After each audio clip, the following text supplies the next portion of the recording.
الحمد لله رب العالمين عدد خلقه ورضا نفسه وزنة عرشه ومداد كلماته. الحمد لله كما ينبغي لجلال وجهه وعظيم سلطانه. اللهم صل وسلم وبارك على عبدك ونورك إمام المتقين سيد المرسلين سندنا شفيعنا مولانا محمد النبي الأمي الأمين وعلى آله وأصحابه وأنصاره وأتباعه أجمعين. لا أسألكم عليه أجرا إن أجري إلا على رب العالمين. اللهم وفقني لبيان ما يحتاج الحاضرون إليه وما يصلح أهوالهم.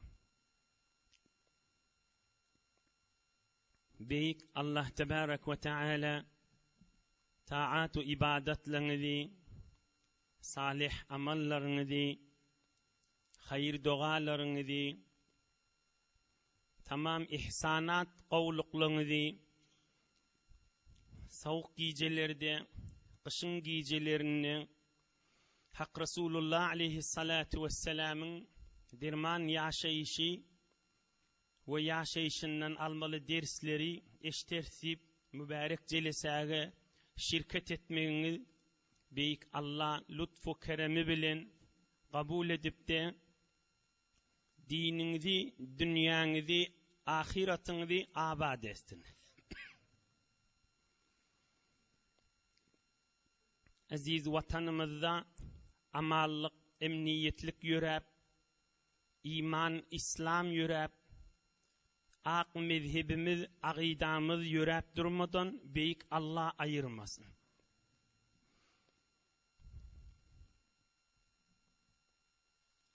قال صلى الله عليه وسلم لما خلق الله تعالى آدم ونفخ فيه الروح عطس فقال عليه السلام الحمد لله فحمد الله تعالى بإذنه فقال له ربه جل وعلا يرحمك الله يا آدم اذهب إلى أولئك الملائكة إلى ملأ منهم جلوس فقل السلام عليكم قالوا وعليك السلام ورحمة الله ثم رجع إلى ربه جل وعلا فقال عز وجل إن هذه تحيتك وتحية بنيك بينهم حديث صحيح. بيك الله تعالى atamız Hazreti Adem'i yaradına Hazreti Adem'a ruh üflenni, ruhu geçirenni atamız Hazreti Adem canlı olup alem ruhaniyetten ruhlu olup hale gelenni canı gelenni asgırıptır Hazreti Adem. Allah'ın kursağına kuymağı bilen asgıranna elhamdülillah deyiptir. Allah Teala da yarhamukallah Allah seni rahmetine salsın deyiptir. İnni Hazreti Adem canı olli inni bir yana gidecek boluptu. Beyk Allah aydıptır. Ey Adem şu taada ferişteler üşüp otir, şolun aralarına barda, Esselamu aleykum diye de ait deyiptir. Hazreti Adem, ala nebiyina ve aleyhissalatu vesselam,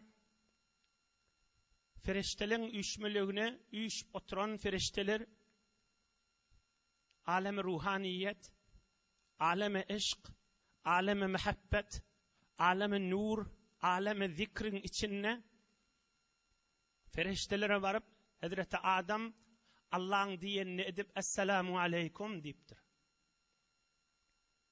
Hum ferişteler cevap beripdirler. Ve aleykesselam ve rahmetullah dip. Hum Hazreti Adam idini öwürlüpdir. Allah Taala aýdypdyr. Ey Adam, sen şolara üstülerine barıp aýtdyň, aňyrdan gelen assalamu aleykum diýmeli. Hazreti Adam aňyrdan geldi, assalamu aleykum diýdi.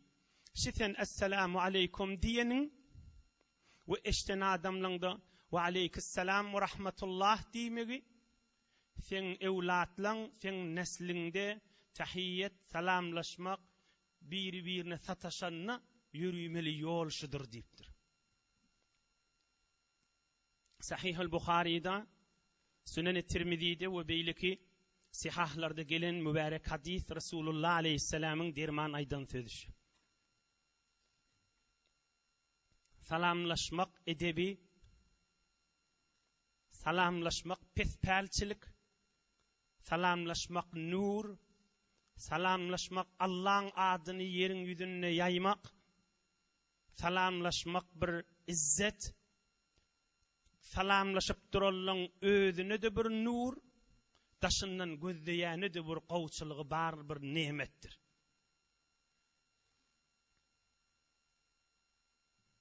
Peygamberimiz aleyhissalatu vesselam'ın şekil ve şemaili, mesela Resulullah aleyhisselam nacire yürüyenmiş, nacire döwrüğün gözleyenmiş, nacire kepleyenmiş, nacire gülyenmiş, nacire mübarek gözlerinden yaş akyanmış, ağlayanmış, hemmesi kitaplardar, senetli kitaplarda ba, olun kitapların köplerçe atlarına şemail atta kılıptır. Yani şemaili, eş-şemailul Muhammediyye amana. Tamam şemail Resulullah aleyhisselam'ın gapçanağını, kepleyişini, gülşini tarif edenine aydiyalar. Kana sallallahu aleyhi ve sellem yebde'u men laqiyahu bis salami. Keza fi şemail lit-Tirmizi. Şu sahabalar öz içinden diyenmiş da peygamberin yarları. Şiwedik peygamberimizi görsem evvel özüm esselamu aleykum diyerin deyip içinden gurrun aylayanmış da. Emme peygamberimiz aleyhisselam dirman hoş ahlaklan reisi, pisperlin başı, ulamalan başı, evliyalan taci, peygamberlin taci, insaniyette tek bolan Resulullah aleyhisselam tarafın karası görünüp görünmeke esselamu aleykum diyenmiş. Esselamu aleykum. Peygamberimizin sıfatlarının biri, Peygamberimizin dirman yaşayışının biri, kana yebde'u men laqiyahu bis salami. Sataşan adama mıdam evvel öz salam veryenmişti. Kaykarayıp durmak bada, hani bimenden kıçıdır, bimenden uludur, bimen şagirdimdir, bimen sofimdir, bimen namamdir, men amana reislerin, men namedirin, men palan iştedirin, men palan postadirin, palan namedirin, bu barnamalardan hariçta. Sataşanı evvel Resulullah aleyhisselam esselamu aleykum diyenmiş. Ohum dirman sözü deva peygamberimizin inne evlen nasi billahi ta'ala men beda'ahum bis selam ravahul imam Ebu Davud. İki adam birbirine sataşanla salamlaşyalar da esselamu aleykum deyip şu ikisinin içinde şu ikisinin içinde şu vakt Hudaýyň ýanyna gowsy evvel salam berenler her gaýsy bolasy. Her kim bolasy. Gaýdy kulli Allah'ın ýanyna şu wagtyň gurrüňi. Kıyamatda ya hemişelik gurrüň däl. İki nefer sataşýar. Esselamu aleykum diýip iki nefer sataşýar, bir salam berýär, bir we aleykumussalam diýär. Şu sataşyp duqaly Hudaýyň ýanyna aziz Hudaýyň magfiratyna giriyen, Allah'ın rahmetine düşýärrek evvel salam beren diýdi. Esselamu aleykum. Şonun için Resulullah aleyhisselam mıdam öde evvel salam berýänmişdi. Allah'a yakyrrak, Allah'ın rahmetine yakyrrak, Allah'ın mağfiretine yakırrak, Allah'ın nuruna, izzetine ve hemme nimetine yakırrak büyük şeref iyisi insan olansan da. Evvel salam Meryem Resulullah'mış da. Aleyhissalatu vesselam. Ey Müslümanlar! Ey Müslümanlar! Ey Allah Teala'ga ve Resulullah'a imanı ve hürmetli Türkmen Müslüman doğulla. Salam edebi, salamın hürmeti, salamın izzeti 62. yaşında Peygamberimiz Aleyhissalatu vesselam'a kıskacık bir akıya bolon yağdığı düşüptür. Salamın üstünne beter kıskaca. Şonun üstünden inşallah bir neçe bir gerekli salamın manalarından ilunun içinde Peygamberimizin belki Allah Teala'nın şeriatın, İslam'ın kuvuryan zadi salam zol Müslümanların arasında yürep durmalı zadın birdiğini inşallah qav dikkat edip içeriğimizi çın terbiyet vermeli zatlardan. وفي الطبقات لابن سعد في وفد الصدف قدم وفدنا على رسول الله صلى الله عليه وسلم وهم 17 رجلا.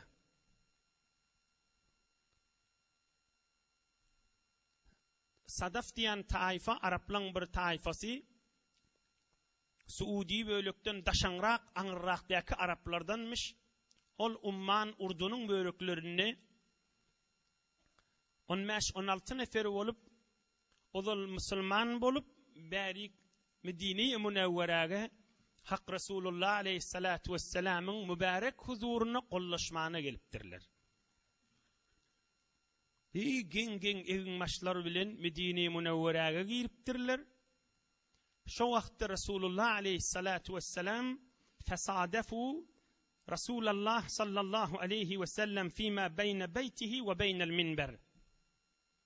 Şu vakti gelişi anırdan gelişlerini Peygamberimiz Aleyhissalatu vesselam mübarek otağı bilen mübarek minberinin arasındanmıştık. Ravza-i Şerife demiş, ya mescidin içinde ya mescidin evinde.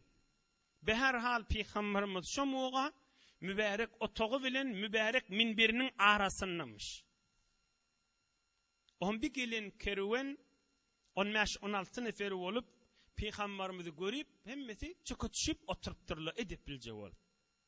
Hamana şu mahal bir neyse çağı ol ya oğlun. Bir de ulukan adam görüyedi oturuveriyeyle.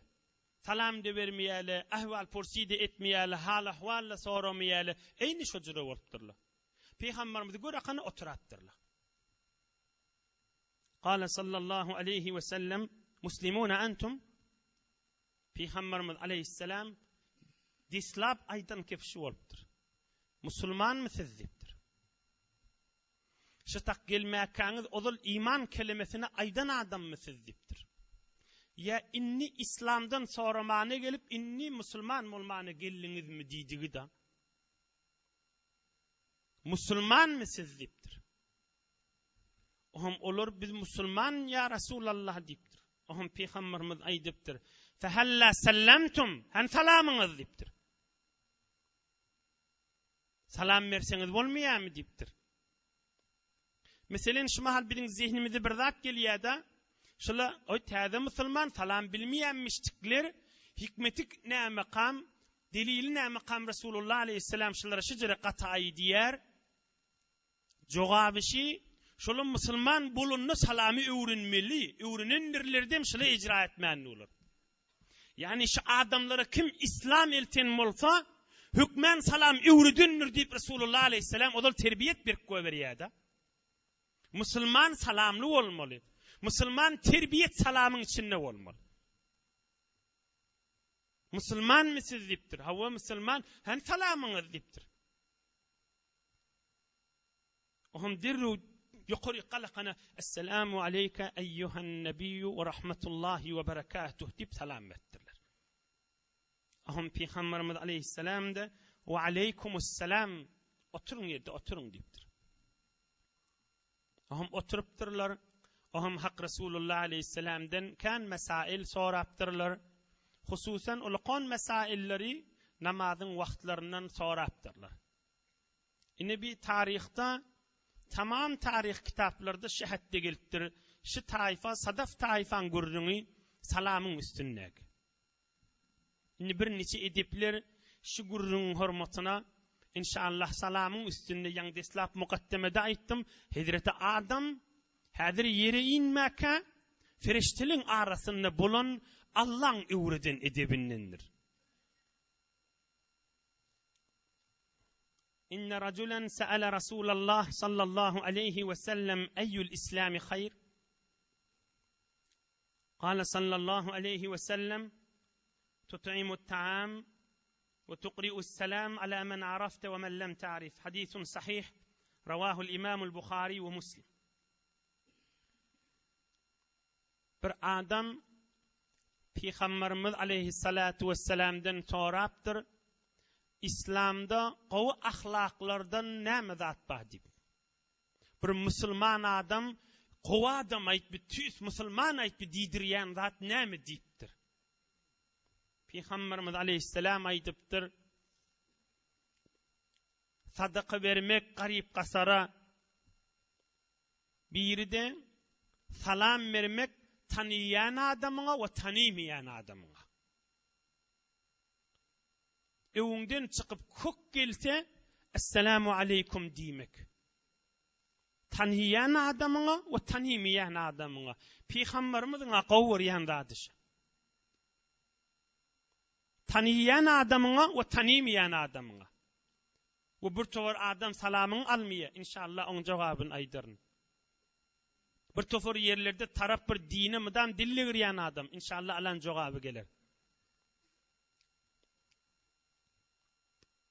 Bir tovar bazarlığın içinde salamın iştilmeyenine galayı alan inşallah cevabı gelir.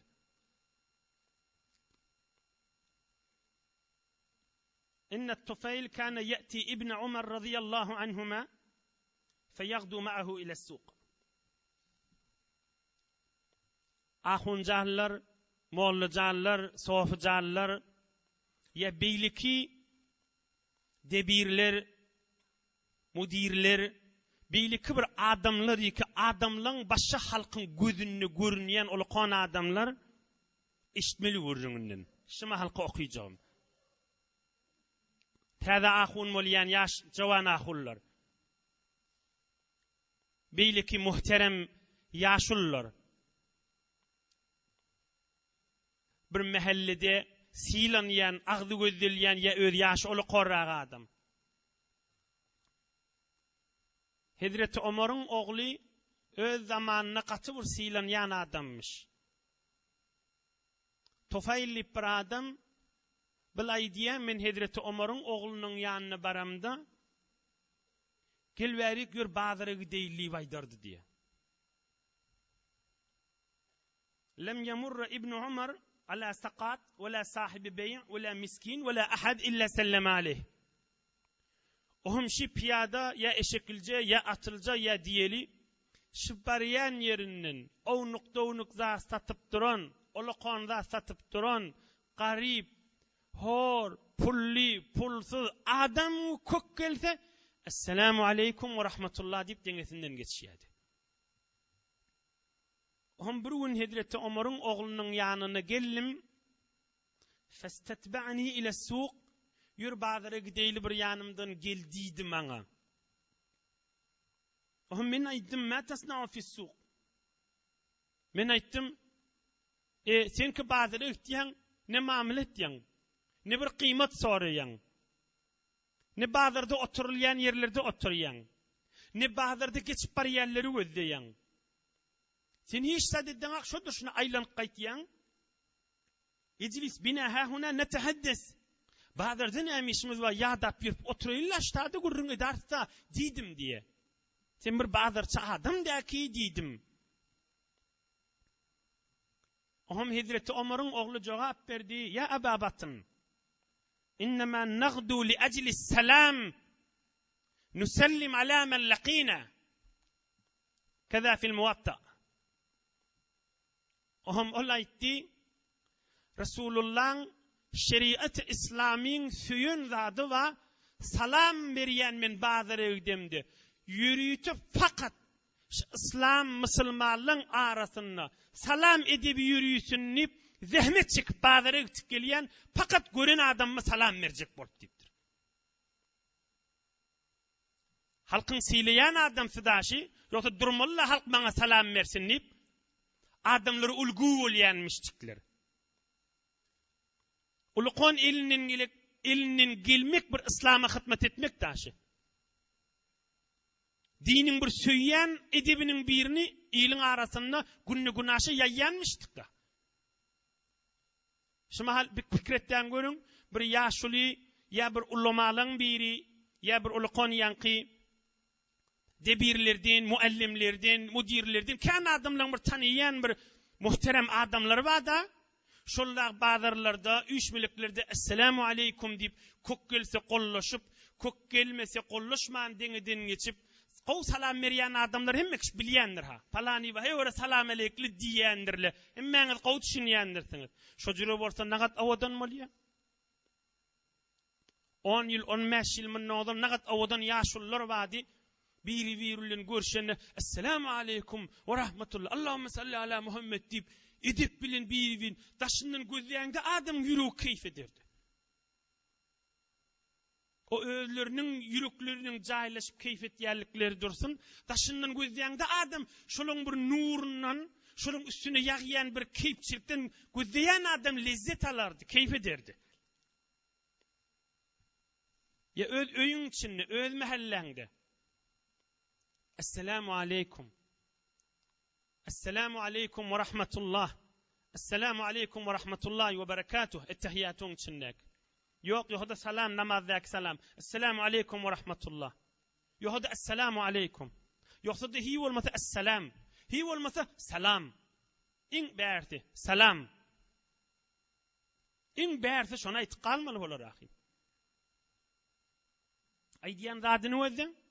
Bazarı diýdim fakat halkyň arasynda salam edip ýürüýmeden çürüýüm diye. Adamlara sataşaňda idaralary gireňde, salon intizarlary gireňde, kesbedilýän ýerlere gireňde, tükänlere gireňde, ya her bir üçmülükleri her ýerde adam bar bolsa, adam ýok da bolsa, Esselamu Aleyküm diýip girmek din edebidir. Esselamu Aleyküm diýip girmek Allah ve Resulullah'ın söyleyen zadındandır. Bir tofor yerlerde ya bir tofor adamla sen salamın almayalar. Onu ne etmeli? Ya bir tofor yerlerde bir belli hususan şehirlerin içinde kârrak ovalarda da şahit bağ olsun. Bir belli üçmelikli bolýa. Hususan ne berk salam berýän adam sakallyrak bolsa, böwürkürrek bolsa, bir musulman sıfatı yüzünden görünäse dağı bir tofor adam yürüýte salamyn almaýa da şonu tahqir etjek bol. Burun ýelledip berrägin makya, o jere bolsa näme etmeli? Resulullah aleyhisselam'ın derman sözünden jogabyny alaýlyň. Qala sallallahu aleyhi ve sellem: "İnnes salama ismun min esmaillahi azza ve celle." Ey musulmanlar, salam Allah'ın atlarının biridir. Hemmeňiz şayet ýat bilýän bolluňyz. El-Melikul Kuddusus Salamul Mu'min. Mu'min Allah'ın adı. Allah biz musulmanlar sinap öz adyny silap bize hormat koyup öz adynyň birini bize koyupdyr. Bize de mu'min diýilýär. Hazreti Ömer bir wagt bir Yahudi bilen bahsleşende Allah bize mu'min öz adyny berdi diýipdir.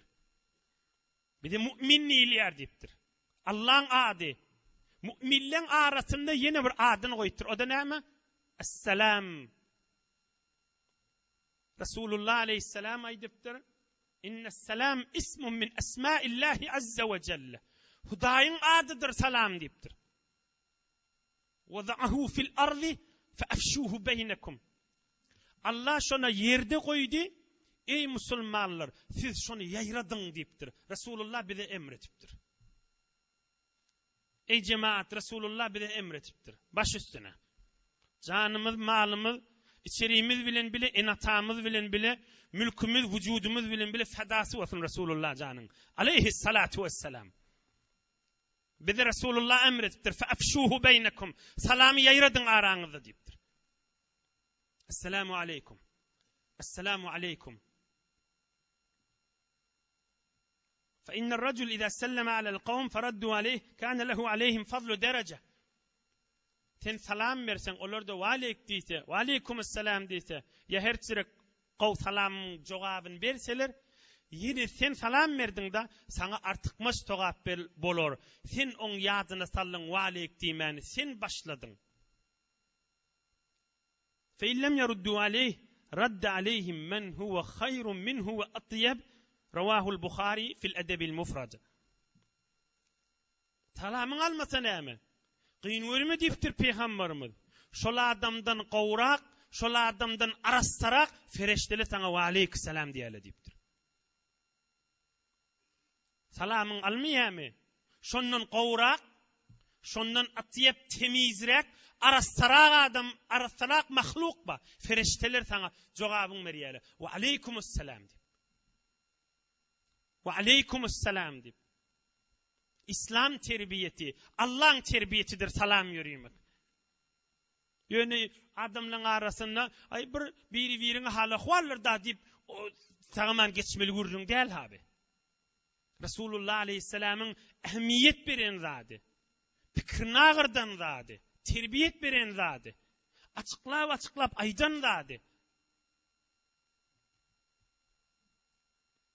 Ama İmam Ahmet'ten soraptırlar. Ehl-i sünnetin 4 mezhep başı var. İmam Ebu Hanife, İmam Malik, İmam Şafii, İmam Ahmed ibn Hanbal. İmam Ahmed ibn Hanbal'dan soraptırlar. Bir üýşmelege barıp käde salam bereňdi, salamyň almaýarlar diýipdir. Soraýan adam. Salam bereňdi, salamyň almaýarlar diýipdir. Sen geçip barýan bir üýşmelekden "Wa aleykumusselam" diýen aklar diýipdir. Özleri de gurrun etip durlar, gülüşip durlar. Hazreti İmam Ahmed ibn Hanbal näme diýipdir? Yusri'u fi khutah la telhaquhu al-la'natu ma'al qawm. Keza fil adab lil imam al-muqaddasi. Salamyň almasala sende geçip barýan bolsaň birime gatynrak gida diýipdir. Şu meclise Allah'ın qahary, Allah'dan şu meclise qaranqylyk lanet ýagýandyr, gatynrak sagulşançylardan ni. Bulardan o diýdi gaçyp diýipdir. Yusri'u fi khutah la telhaquhu al-la'natu ma'al qawm. Adamın qatınrak ada deyipdir, beýrek sagulşýançaň, basymrak sagulş olaň sünnen deyipdir.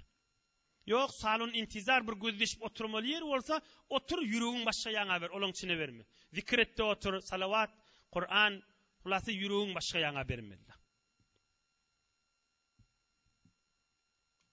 Emma bir adamlar bolýa, dini dilligiriye, Allah Resulullah'dan bidireklik, biedipçilik bilen agzaýarlar, ya mescid, din, ulamalar, ağzı pahişta, din marada. Ola adamlar midin arkasında oti, senne baryan ya idaralarda ya bazarlarda, hulasta sen şon otoguna girmeli bolyan, bilyan dem şol adam ya bidin ya dinin daş adam. İslam'da hususan Hanafi mezhepte ulamalar näme diýýär diye, ýüregiňde çiğit ya hamana şoňa salam beresin gelenak, ýüregiň ağrygly da silasın gelene, hormat koyasın gelene. Fiqh Hanefişe. Ve yusellimul muslim ala ehli zimme lev lehu hacetun ileyh ve illa kuriha. Keza fid durril muhtar. Bir kafir adamın üstüne işin düşüp barsa, şoň bir bidin ya dinden daşdygyny bilýän bolsaň, şoň menen bir gurrun açmaly sen. Şondan çürüm, gurrun açmadan çürüm, ya sataşan muğan, Esselamu aleykum dinin işgali yok deyipdir ulamalar. Fiqh Hanafi'da qaýıqsız bitin dünya boýunça Hanafi mezhepde gözdelýän kitap Ad-Durrul Muhtar. Şonna aýdýar, şon sen bir salamyň onu hormatlap, hiyabandan geçip barýan bolsa izinden ýortup, onu elinden tutup Esselamu aleykum diýip onu silap hormatlap duraňak, gurrun açmadan çürüm onu aýdýan. Gurrun açmadan çürümde Allah'ın bize öwreden terbiyeti. Esselamu aleykum deyip giram Allah. Emma bir kafir ya didin ya bir biedeb adam salam bersen äme saňa sen musulmana. An İbn Abbas radıyallahu anhuma من سلم عليك من خلق الله عز وجل فاردد عليه وإن كان مجوسيا فإن الله عز وجل يقول أعوذ بالله من الشيطان الرجيم وإذا حييتم بتحية فحيوا بأحسن منها أو ردوها كذا في مجمع الزوائد للهيثمي. Hazreti İbn Abbas aydypdyr: Ey musulmanlar, eger size bir adam salam berse, hatta oda Hudaý diýip odun maşynyna secde etip ýatýan adam da bolsa, ýöne şo saňa assalamu aleyk diýse, o jetde jogabyn aýt, wa aleykumussalam diýdi aýt diýipdir. Bidin bolup dagy şo edip raýat etse, musulmany beter gelişikler özü ýanyk ediplice bolup şo barada özü ýanyk özünden kim bolmany wa aleykumussalam aýtmaly bolar diýipdir. Ine yeni bir soraglar bolýa, hamana şu mahal otyqaq bir qaftan girip salam bersen äme. Aýa jogaby aýdylmalymy? Ya kim jogabyn bermeli? Ya meselen bir mollalara ders berilýär, ya Qur'an-ı Kerim okyp tuqan salam berilýär. Ya üşüp zikr etdiň ya özüň zikirde otyň salam berilýär. Jogabyn aýtmak meselesi nähil.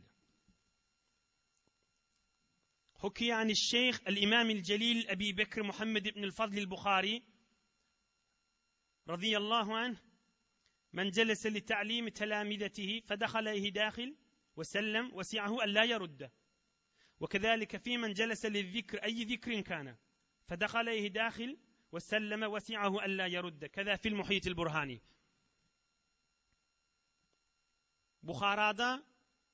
Bukhara şerifte Bukhara merkezi ulûm din است. Semerkant sayqal ruy zemin است. Qubbetul İslam laqab alan Bukhara şehri Uzbekistan'na dünyada fiqh Hanefi Bagdad'dan sonra İmam Azam'ın yaşan yerinden sonra fiqh Hanefi'nin 1000 yıl dünyaga milyonlarca ulamalar terbiyet veren şehir. Bukhara şehri. Tamam pirler ve evliyalar çoğup çıkan şehri. Büyük dağyal ulamalar terbiyet tapan şehri. Koyunu taksirlamızın galabası Bukhara'nın çeşmesinin içilen şehri.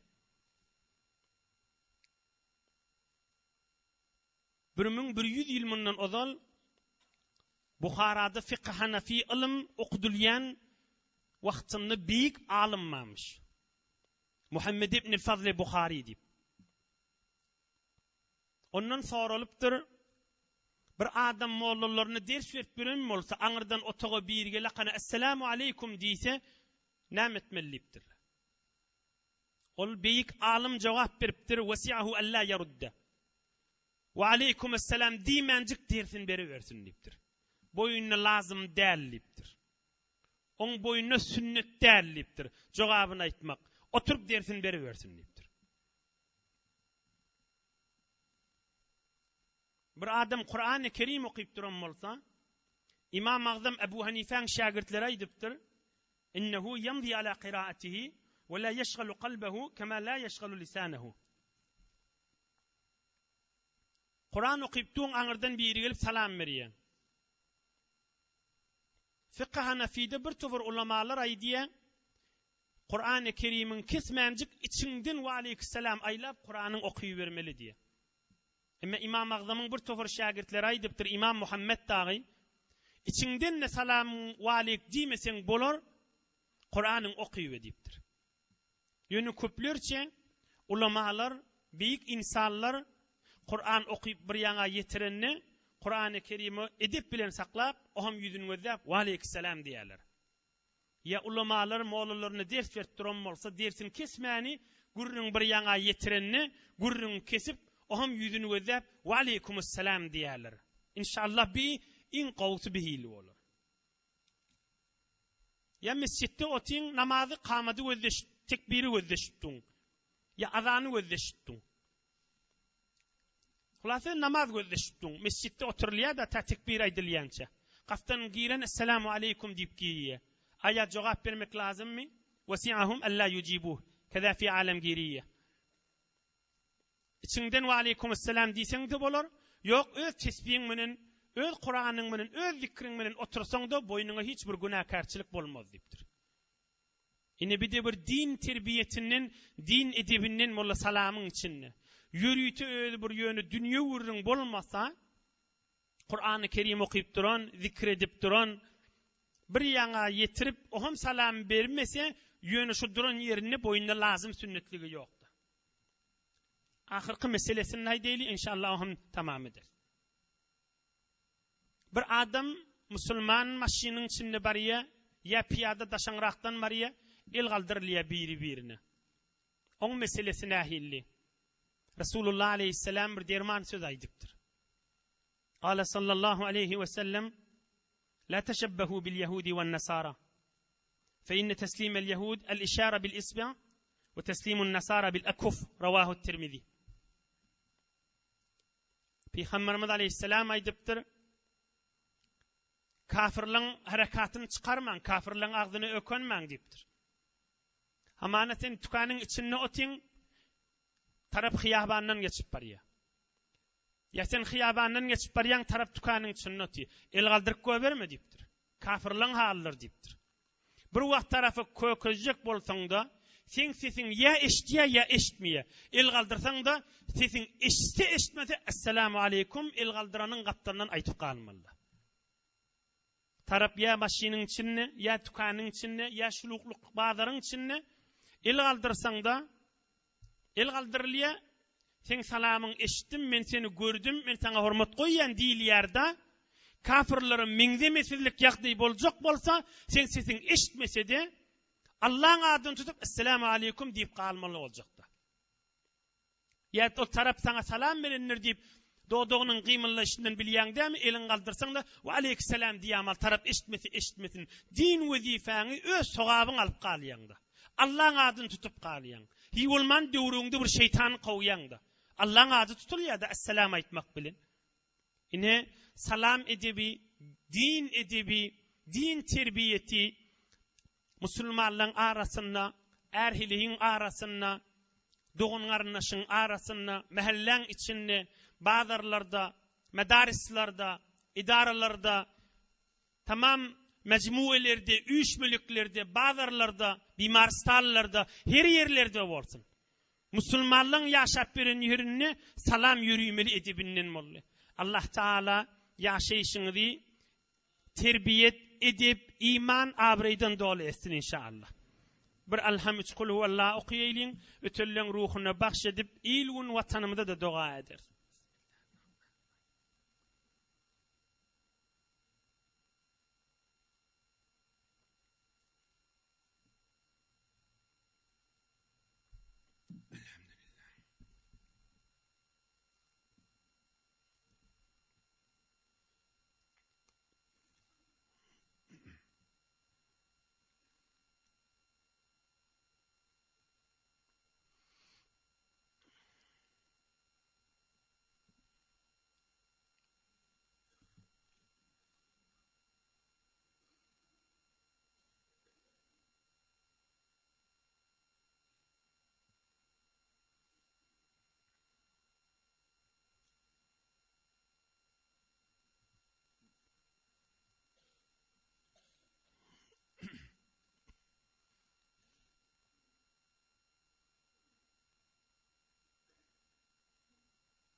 Piraga dua et, bir tofar müşkilimiz var, marizimiz var, üstüne ot düşenme, beyliki müşkilli var deyiptir, hemmelerine dua et, bir Hudaý berçän deyipdir, ýaş oglanmady, bir edepli gowaglardan geçen hefte merhum boldy, mahsusen şoň hakynda ýoldaşy da merhum bolupdy, ruhlar şat bolsun, günähleri magfiret bolsun deyip dua et, bir amin diýeli edep bilen galmany gelerdi benne.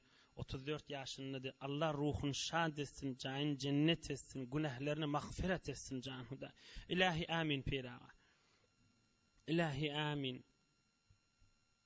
آمين جان خدای. آمين يا مجيب. إلهي آمين. آمين يا أرحم الراحمين. إلهي آمين. إلهي آمين. آمين يا مجيب. برحمتك يا أرحم الراحمين. بارك الله.